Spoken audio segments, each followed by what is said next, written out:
objetivo, nesse imenso debate promovido pela Escola do Parlamento da Câmara Municipal de São Paulo a respeito da reforma política, é entender um pouco sobre a participação popular ou a participação dos cidadãos em geral nesse debate a respeito da reforma política e na política como um todo.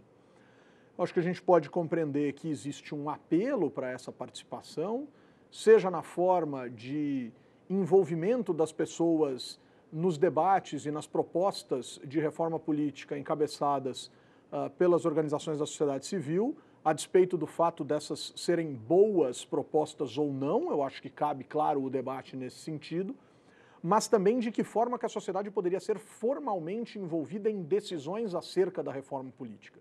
A presidente da República chegou a falar na possibilidade de um plebiscito, a Câmara dos Deputados, o Senado, enfim, o Congresso Nacional chegou a falar em questões associadas a referendos, que seriam consultas populares posteriores a mudanças estabelecidas pelo Legislativo, de uma maneira geral, e a gente se questiona se efetivamente essas são duas boas ferramentas, lembrando que, em tempos recentes, a sociedade já participou da reforma política, implementando, por exemplo, ou indo atrás, por exemplo, de implementar dois projetos de lei de iniciativa popular bastante respeitados na sociedade brasileira, a Lei 9840/99, do ano de 1999, conhecida como a Lei dos Bispos, que fala a respeito principalmente de sanções, de punições à compra de voto e de uso da máquina administrativa em benefício de campanha.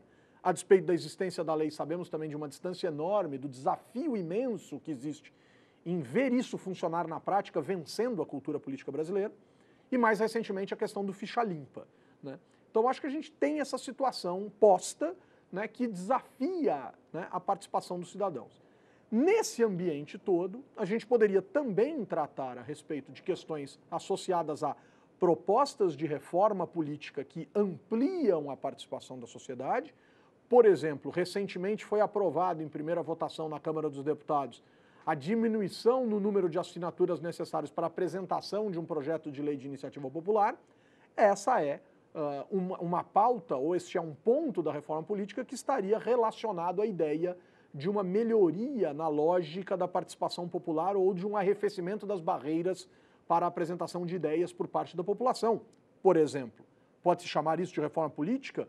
Pode-se chamar isso de um ponto da reforma política, né? E para terminar o grande desafio, acho que é discutir, a despeito de todo esse anseio por participação, por toda essa quantidade imensa de ferramentas de democracia participativa que o Brasil apresenta para os seus cidadãos, eu acho que existe o desafio de saber se nós estamos preparados para esse exercício.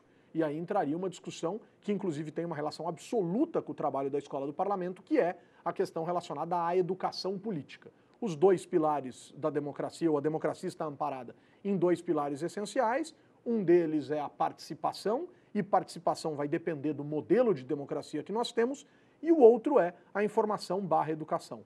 Somos, brasileiros em geral, 145 milhões de eleitores, informados e educados formalmente para o exercício da política?